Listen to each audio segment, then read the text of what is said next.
Donnie was stressed. Obviously, this was normal, but this time it had nothing to do with anything technological, nor was it ninja related. This time, it was his emotions that had been stressing him out. He was arguably the most romantic turtle out of the four, so his brothers weren't very much surprised when he caught feelings for you so quickly. However, he began to notice that you acted differently around him than the others. You would volunteer to watch TV with Leo, eat candy and pizza with Mikey, and train with Raph, but you never went to do anything with Donnie. In fact, the two of you rarely ever hung out by yourselves or on purpose. This obviously made him really jealous.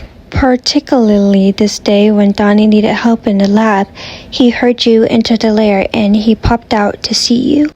"Hey listener," he gave you a toothy grin. "Would you perhaps like to help me out in the lab? I need someone to hand me the ingredients while I try to create the retro mutagen."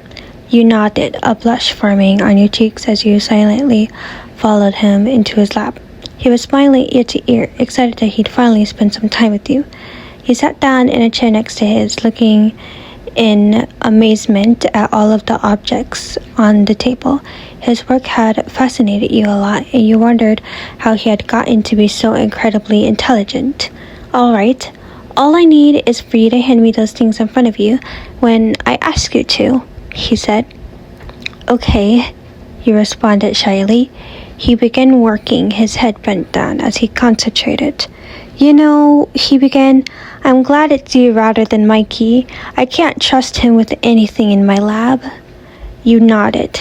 "Yeah, he doesn't really do well with not touching things." He laughed. "Exactly.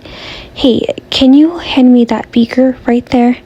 You did, as he said, handing him the glass beaker with red fluid inside. He cleared his throat.